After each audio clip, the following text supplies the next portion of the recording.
Your number one online newspaper review program being aired on Flip TV. That's the number one channel in Nigeria. Alright, we have diverse stories on the front pages of the Trust and the Nation newspaper. The two newspapers are talking on the state of the nation. Quickly to the Daily Trust on insecurity. Nigeria on the brink, says Defense Minister. Nigeria on the brink, says Defense Minister. We will kill all non-state actors, say CDS. We will kill all non-state actors, says CDS. Quit if you can't tackle insecurity, Afenifere says. Stop scaring us, provide solution. ACF tells federal government situation sign of weak governance, say Northern elders. To the next stories on COVID-19, federal government raises states. Moving down to the down part of the paper, we have on police iron no longer a shareholder in OM newspaper. Very interesting one there. Akeredolu to Igboho, other separatists, steer clear of Ondo State. Akeredolu to Igboho, other separatists, steer clear of Ondo State. Governor warns trespassers in forest, not elders caution secession promoters. And to the next one, on top of the paper, APC names Daniel Bankole Omishore Dogara Ambode in contact strategy panel. Why Autumn ran after attack by aid. Why Autumn of Benue State, as the governor of Benue State, ran after attack by aid. Churches, schools raised in Kwara hijab violence. Churches, schools raised in Kwara hijab violence. And the last story we're reading out to your viewers: Northwest governors issue vacate forest order to bandits. It's time for action, says Masarida, the governor of Katsina State. DHQ, that's Defense Headquarters, to launch full military assault. We have Mr. Felix to deliberate on this story. Good morning, sir. Very fine, sir. Very, very fine. How are you doing? Very fine, very fine. You're welcome once again. I'm happy to be on Flick TV, the online number one. Newspaper review. Yes. Program. That's bystanders. Yes. On Flip TV. Well, I'm actually, when you air your view, we allow people to also respond back, because most this is where the real what is up comes out. It's not the one you manipulate or you will say it how it is on bystand.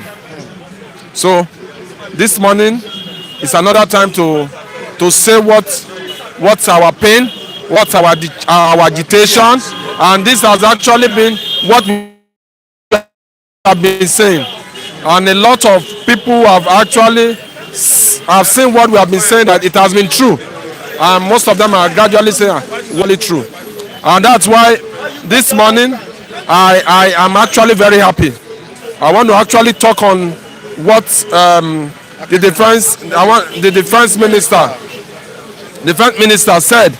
That the defense minister said, he said the country is, we are in a failed country.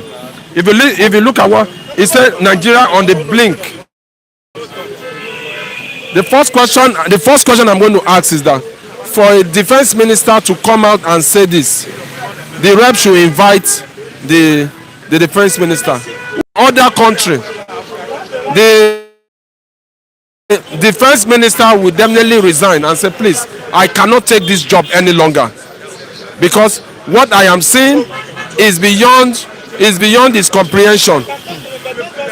One of the work of a defense minister is to ensure there is peace, there is orderliness, and there is peace in the domain. But for a defense minister to come out and say Nigeria is on the blink, there are three things that one, maybe the people they are fighting, they have ammunition more than them. Three, whether there are mutiny, there are betrayal, backstabber in the military. Four, the government of the day knows the truth and does not want to tackle the issue on ground. So the defense minister is standing up and is coming out to say that Nigeria is at the blink of what? Of divide. You know, I was telling somebody this morning that when the president came on power, when you say Baba, people will say they will hail. But now when you say Baba, people will say go, go, go, go. They begin to insult you. But now they saw that nobody want to identify himself with a failure. They've seen that this government is a complete failure and a failure to the top. Well, Akeredolu is a legal practitioner and he knows the integral. He knows what it takes for a country to break. That's why he's gradually telling Sunday Igboho, don't come to Ondo State, because if he supports Sunday Igboho, the law will catch up with him. He's saying it based on the legal aspect, but the real Akeredolu on the inside, not in his legal personality. Oduduwa Republic to come to existence, because Akeredolu knows the implication. I posted it on the platform. The Oduduwa Republic has already started, and you can see the agitation. The agitation is gradually coming up. They are quite different from the Biafra. And you said you saw some banners. I saw some banners, some flyers. Go to Teslim Balogun, all over in Lagos. You can see people. The agitation has started in Abeokuta.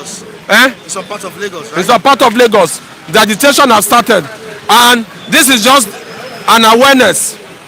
Because I quite understand that there are some people that are afraid. They are afraid, but now they have stood their ground and they want the Oduduwa Republic to come to existence. If you see in the platform I posted it, they spread it clearly. Those from Lagos are from Eko, from Ekiti. They have their the thing is spread in a unique way compared to that of Biafra, that they are looking for people to agitate Abinia from us. If you look at the Oduduwa Republic, the map is already the other Yoruba states. They picked the other Yoruba state, and that alone is showing that they are gradually doing it. They are doing it. And I heard that one of the professors in maybe this week or next week is going to UN to go and present. Professor Akeredolu? Yes, he's going to present how the Oduduwa Republic is going to look like. That's the distance. But for the Biafra, enough of shouting. Let them do it in a diplomatic way. You understand? Biafra can be possible.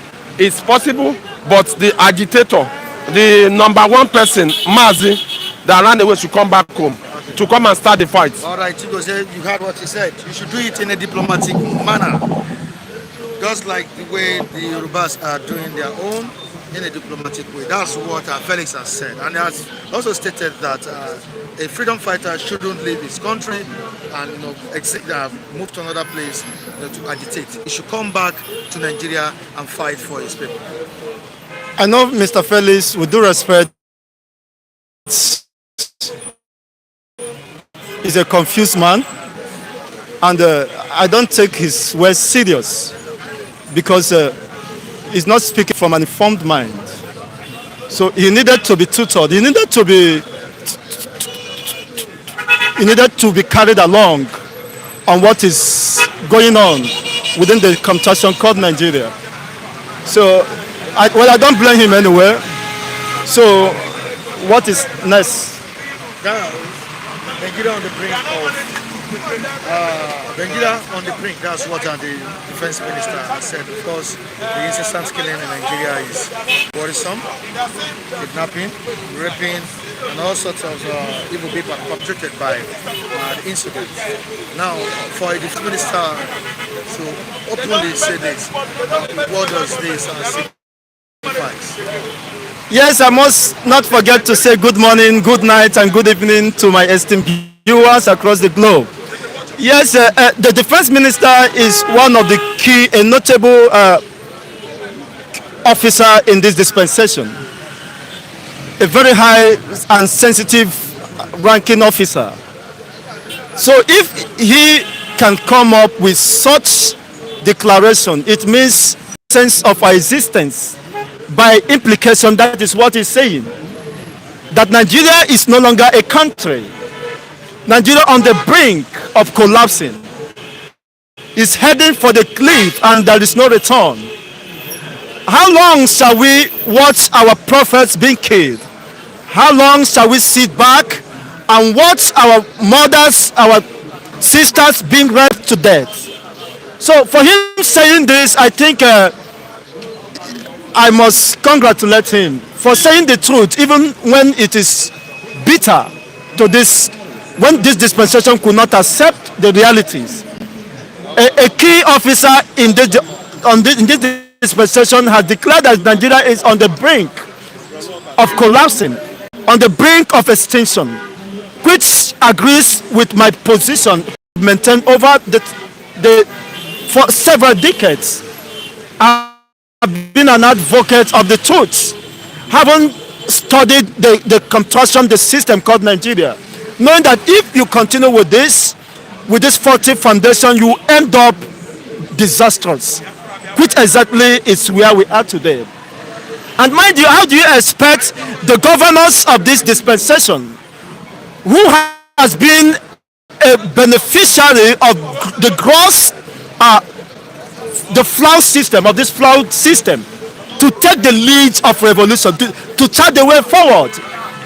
The governors cannot take the lead. Why? Because they are beneficiaries of this flawed system.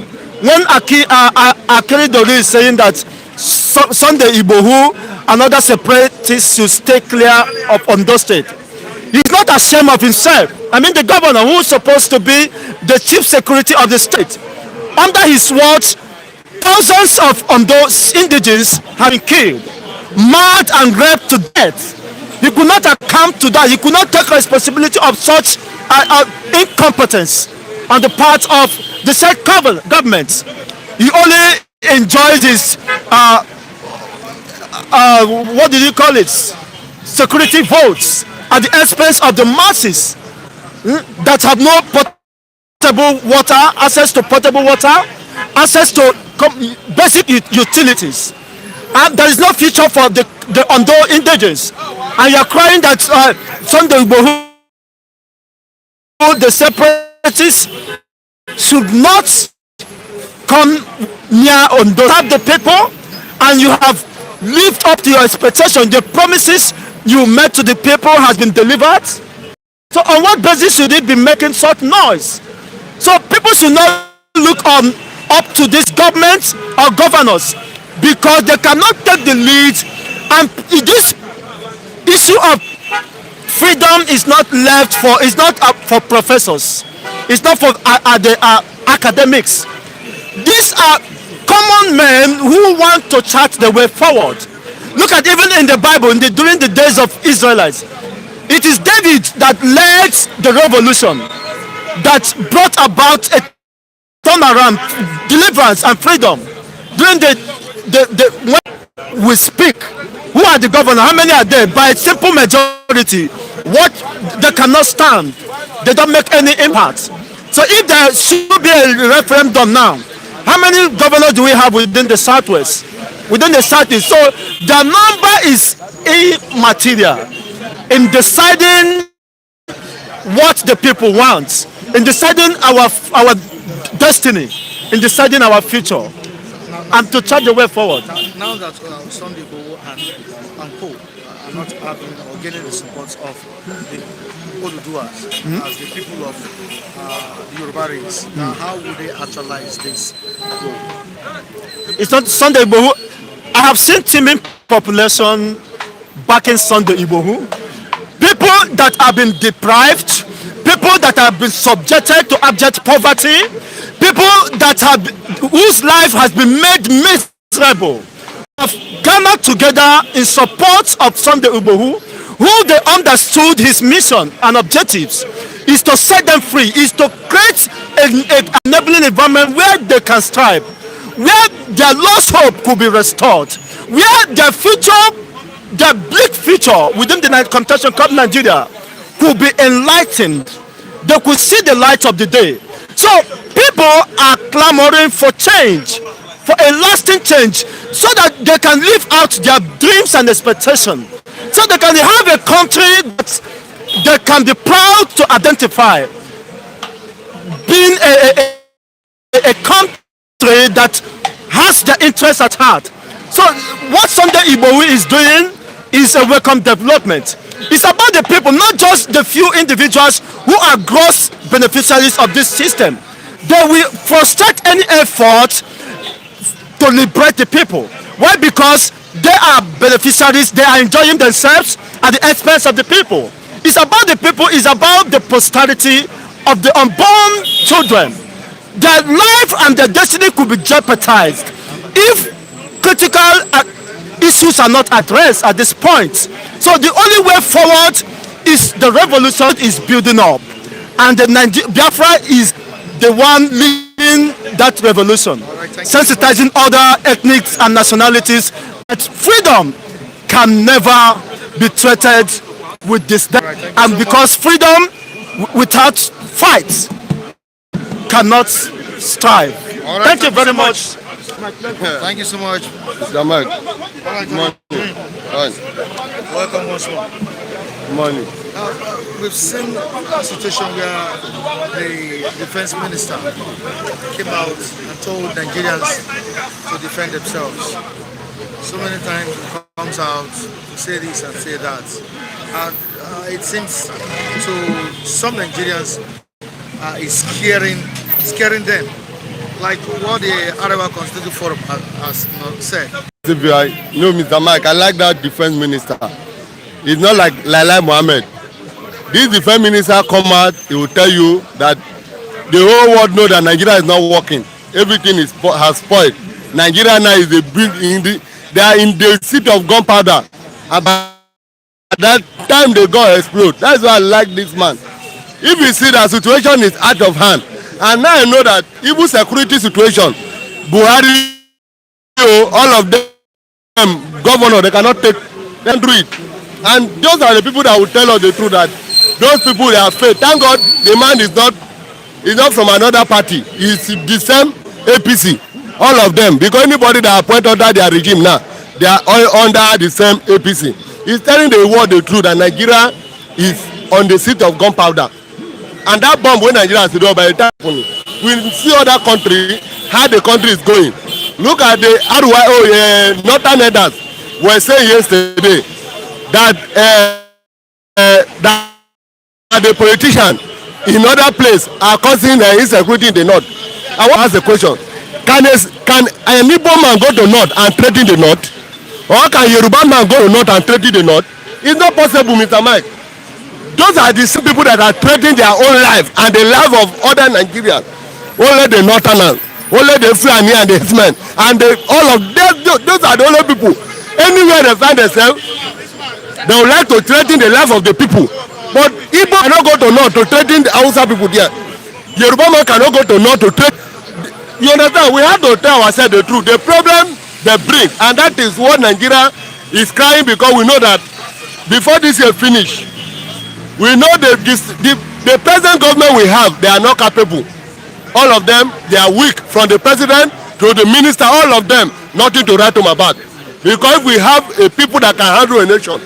You understand? Because I never see anything, even though I went to search that when Buhari was the head of state, now he's come as a civilian president, nothing good have come out of him to this country. He have never had any value. He only caused trouble. Anywhere he find himself, he caused trouble, he caused confusion, either they fight or they kill themselves. And he will sit and they will not say anything. Is that the man that Tinubu and Anko carry to rule Nigeria? And only what all of that fighting clamoring for 2023. Understand? And when somebody come out,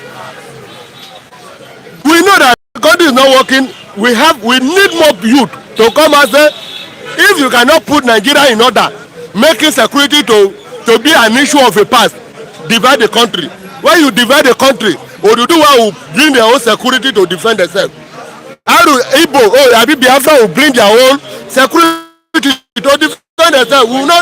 We will not depend on so-called security agents that are bought with their money. But it's not all Yoruba leaders or elders supporting. Let me tell you, even though in the east, the governor, the Akeredolu is speaking for himself as a governor. He's not a man of the Ondo people. The people, their mindset is different. Him will talk because he want to talk because he's still receiving money from 1999 constitution, and all of them are still under law. No governor will wake up one day and say want to support any accusation in anywhere because they are under 1999 constitution. You go against either they impeach you because they semi-flanny, they are the one ruling every seat of power. Look at that chief justice that say because the same thing we are saying, because I know that Nigeria will not have judiciary. They have bought them with money. Nobody to speak through. Look at that lawyer. Look at what she said. What the man said all the Supreme Court judgment now is not right. Anything because they only go there, talk what they tell them to talk. They will stamp it. That is all. But they will not dig to the main issue. If we have a judicial system in Nigeria that work, Buhari will not sit in that seat. In 2019, he will not be there again because of the bloodshed. Everything that Buhari do just to sit in that place, and when they go there, they be Buhari and bribe them. Existing for years. Even this only country that didn't have chief justice for since last year. The chief justice we don't know hear about whether they don't die, either they don't sell up, either they don't run come up for Nigeria. We don't know. Only Nigeria. We are dealing with evil, devil. All of them are wicked, heartless. They don't mind you. They don't care for me and you. They only care for their children. You don't see their children. They all their children. Many of them are outside. That's why they can do anything to kill people. The life of me and you. I tell people that our life is in the hands of God, no security. Because if a bandit can attack a sitting governor with how many convoy, how about me and you? What do you have? Do you have gun? If I ask you don't have gun. You understand? It's a high time we wake up. We need more people like Sunday Igboho and Nnamdi Kanu to rise up. Even I know why I never trust Tokubo. That one, Asari Tokubo, that one he own a write off because he make Niger Delta to be where they are today. Nothing right home in that place. So if he come out, say whether he's agitating for anything, nobody will take him serious because what he is looking for is how to collect money. But look at Igboho come out clear. Politicians don't want your money. Keep your money for yourself as you will be keeping it. But what we want is what? Oduduwa. What Nnamdi Kanu said, politician, when Nnamdi Kanu was in prison, he bring many secret out. Say they give him oil bomb, that he should go and be controlling one oil well. And forget what? Biafra, he tell them no. He have already made up his mind, whether life or death, to fight for what? Biafra. And that is why after he was fighting for, he did not kill people. You know the time Biafra don't carry gun, they no carry knife. You see Nigerian army wake up one morning because of honorary flag, who shoot innocent. When it comes to election, they will be begging you. But now to humble themselves, play for God mercy, they no fit talk. All of them that say they be pastor, they be Christ. We no get vice president, we be pastor. You know we preach to them because they don't throw away Bible to become vice president. That is what I had to tell them. Nigeria, youth, if I thought we still have youth, everybody wake up. Me, I know they hide my anywhere where they me I dey follow. I all die and I die, they tell assist. If you lie, you die for when? Na your own. I love everybody. Thank you so much, Sunday. Thank you so much. Good morning, Mr. Mike. Welcome once again. Good morning. Now, It's a pleasure. we have the northern governors rising up to insecurity challenges. We have northwest governors issuing vacation to bandits that are living in the forest. Of course, the defense minister has come out again, said that Nigeria is on the brink, just like he said some weeks ago that everybody should defend himself or herself. Now, what does this statement mean? How do you see the quick or the response of the northern governor presently, especially the Katsina State governor, Masari? Good Atu is the name. The way I see it, the government is already failing its responsibility. What the government need to do is to take a decisive act, because the people that is contending with Nigerian states, they are formidable. We have said it often time, it's on record that Fulani is the fourth most dangerous terrorist organization in the world, going by World Terrorism Index, Global Terrorism Index. Then, if you look at the statement that came from this so-called Fulani nationality movement, they said that any state, any individual that is opposed to Ruga and ranching, that are coming after the person. They even went further to say that if you speak on internet, that they will come after you. I think the government is playing politics. I think the government know the right thing to do. Because in the wake of the deployment of Nigerian troops to the southeast, under that Operation Python dance, the government did not wait for anybody to advise them before they had that massive deployment of Nigerian military platform and military personnel to the southeast. When they needed to deploy fighter jets to Imo State, they didn't wait for any person to advise. The next thing we saw in the media was fighter jets in Ondo bombarding places. So I think the government is playing politics because they know the right thing to do. Because all our air platforms, what are they waiting for? A situation where some persons have claimed responsibility for attack on a sitting governor, and the government is still issuing statements. By now, what we should be hearing is engagement with this so-called Fulani nationality movement, because they are not spirits. They are not in the air.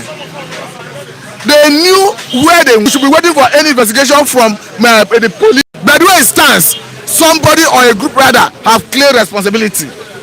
Then I've seen Mietiala trying to distance itself from the Fulani nationality movement. But I don't think they have to do that.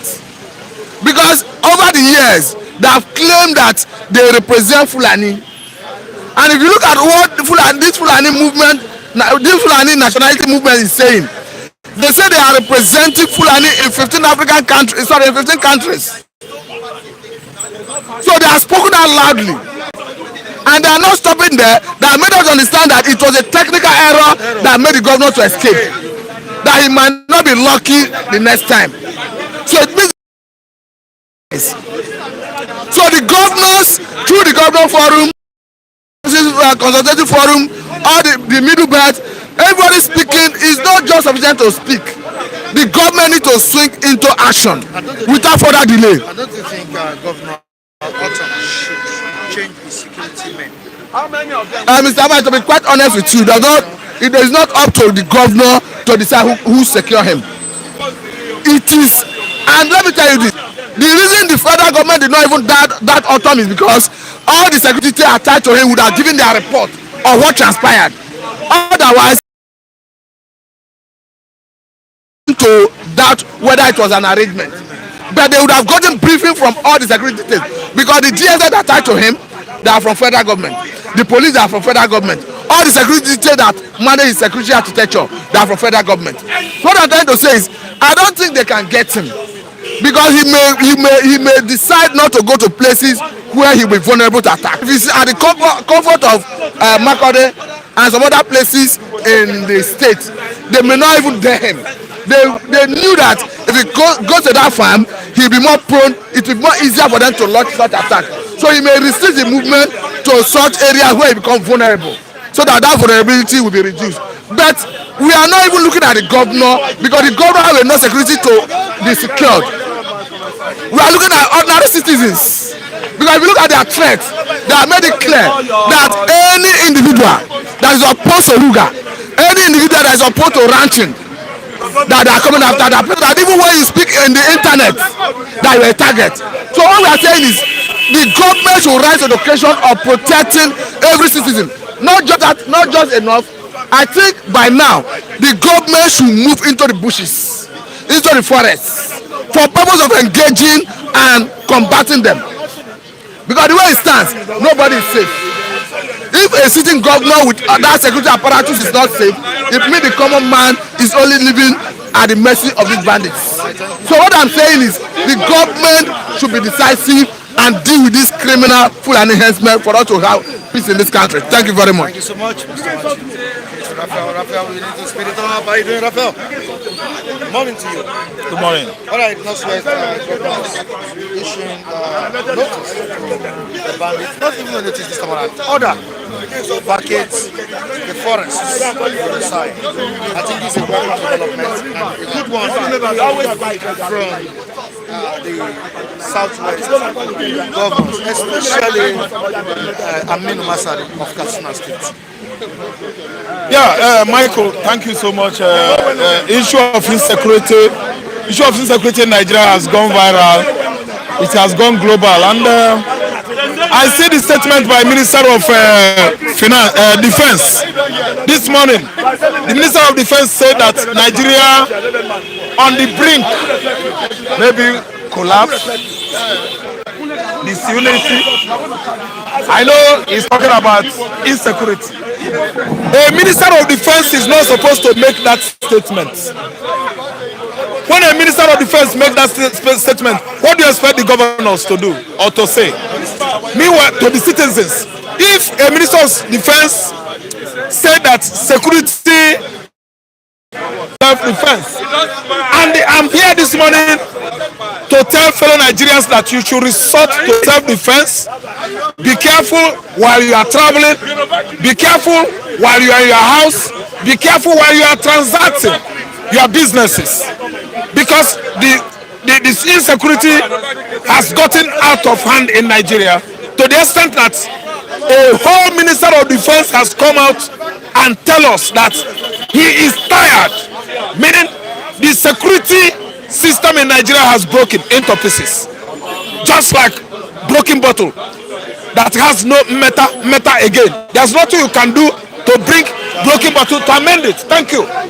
So when the governors are telling, they are issuing a warning to bandits, insurgents in the forest, it's laughable. The reason why I'm saying that it's laughable is that the spokesman to the presidency, Garbachewu, is telling us that there's nothing they can do about insecurity in Nigeria again.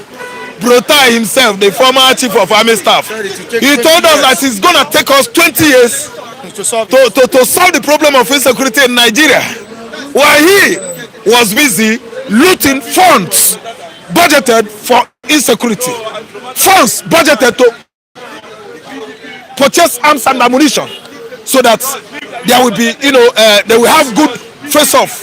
You understand? They will match the fire superiority or power of the insurgents. But this time around, the insurgents is having upper hand, because Brutai has looted the fund budgeted for arms and purchase in this country, just like what happened during Jonathan's time. So, see what I'm saying again.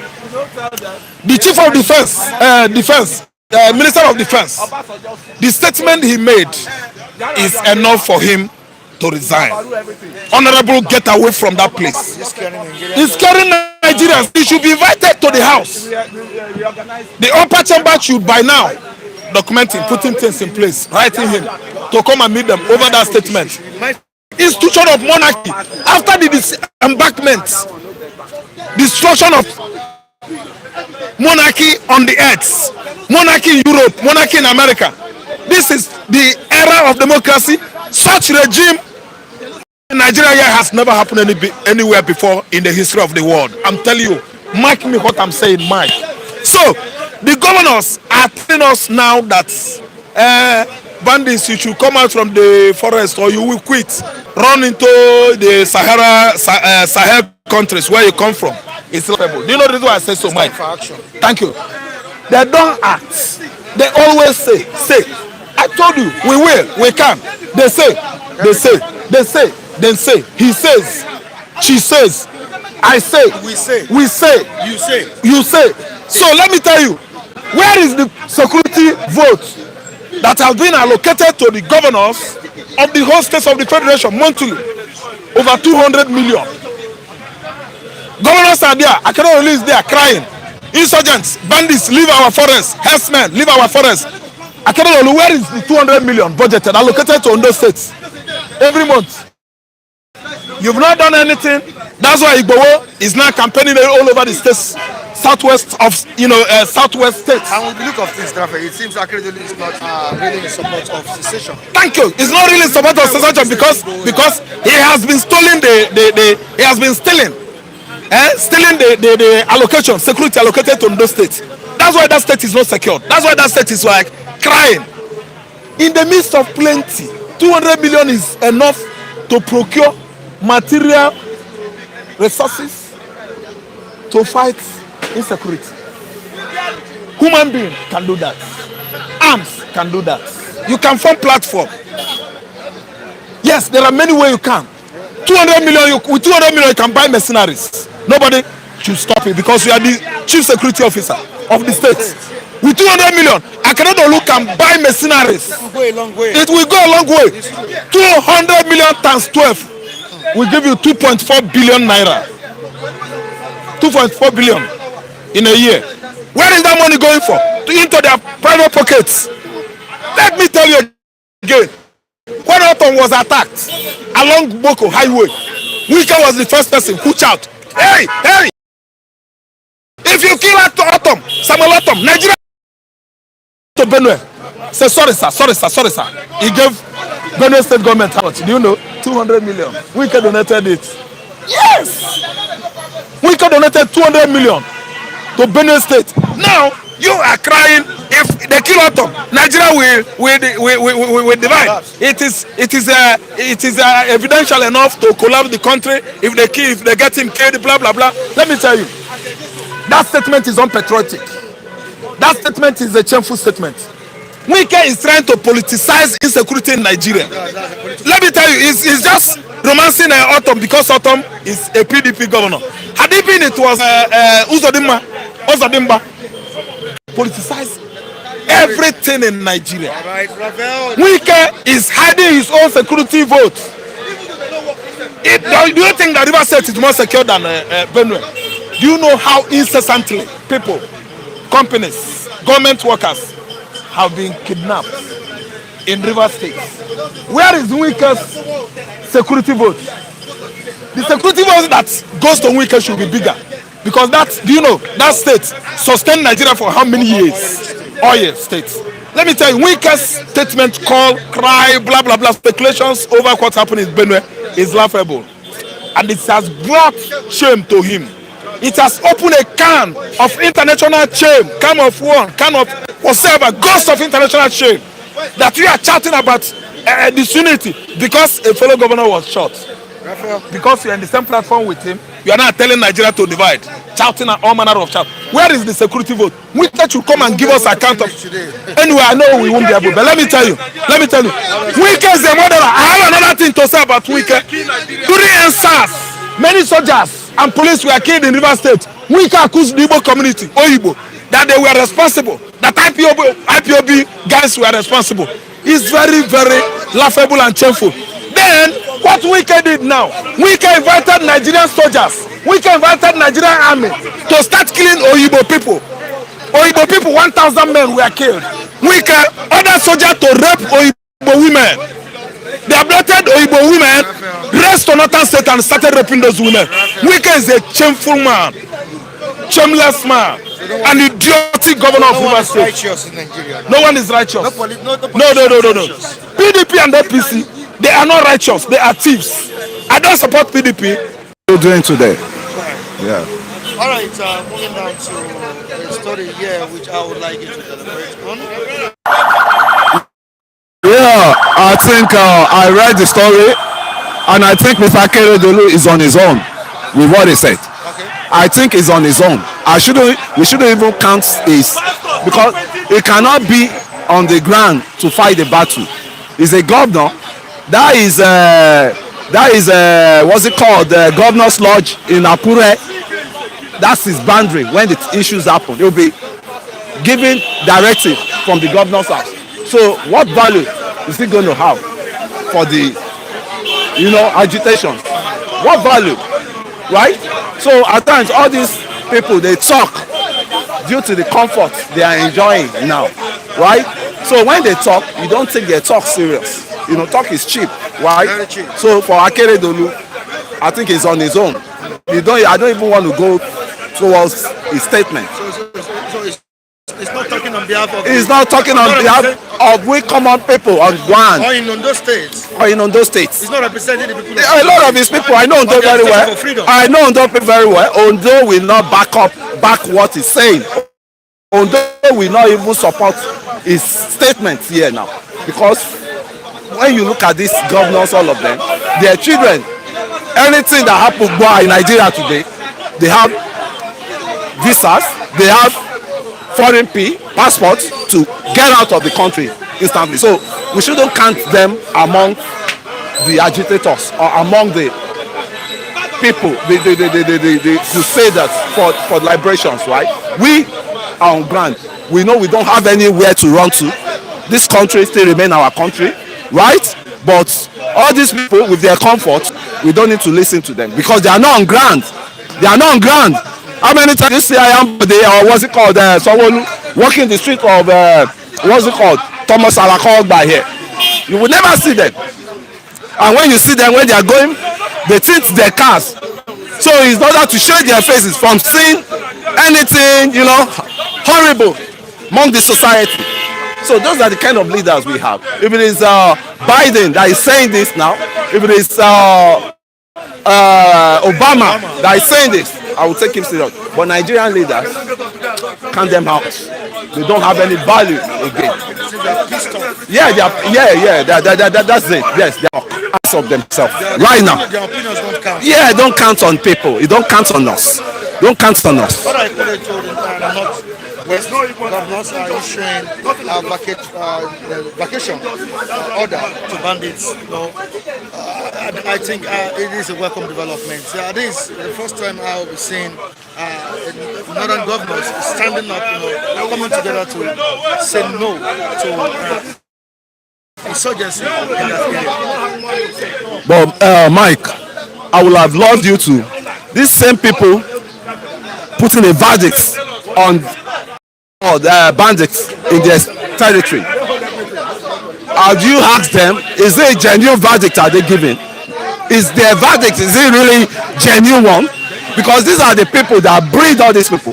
These are the politicians, political leaders. These are the governors that breed them for political issues.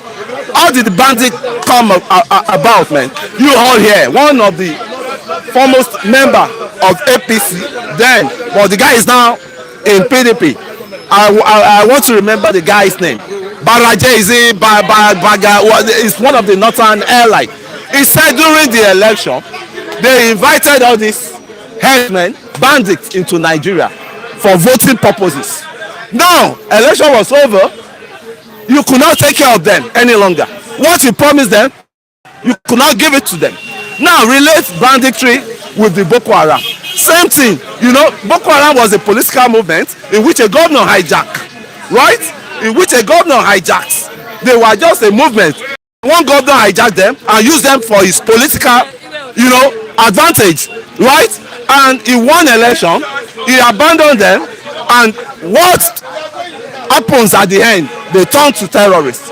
They are the Boko Haram you see today, right? So we with the attitude of the callous leaders we have in this country, we cannot really tackle our security issues genuinely, because most of them created this mess we are in now. They created it. We all know when Obasanjo went to meet these people then, the leaders of this Boko Haram, immediately Obasanjo left him. He was killed. Just to know a lot that's supposed to be revealed, they don't want that guy to come out and reveal this. So the northern elders, the northern governors that are saying this, they should search among themselves who are the people that regarding the oil, the crude oil, right? Because I always say I'm so always concerned about our crude country. You can't believe we're not meant to be suffering the way we're suffering now. We have 4 refineries in Nigeria. Successive governments, they have been doing a turnaround maintenance, 30-year turnaround maintenance, TAM of refineries, spending billions. As of this time I'm talking to you now, they spend $25 billion to turn around refinery, right? And I'm telling you, to build a A brand new refinery cannot even cost more than 10 to 12 billion dollars, right? But where has this 25 billion dollars since the past 20 years of democracy we have? Where has the 25 billion dollars, where has it gone to? And mind you, this money that you did not hit kobo, I did not hit a pen inside, we be the one to pay through our tax. It's our commonwealth money. They are doing like this. Some people are enjoying turning themselves to billionaires with our commonwealth, and they are turning some people to slave. Is this a balanced country, for God's sake? You see, and I will tell you, we youths, we have to wake up. It still boils down to my youth life matters. You know, youth have to wake up. Don't turn yourself to political slave of all these power mongers. Don't turn yourself to political. Wake up from slumber, right? Fight for your right. Thank you very much. Thank you so much. And on this note, we say goodbye to you on today's edition of this program. Join us next time on the same platform. Michael Adekole remains my name. Behind the camera, I have Michael Ojo, that's my namesake, and I have Femi Davis, keeping it real on Flip TV.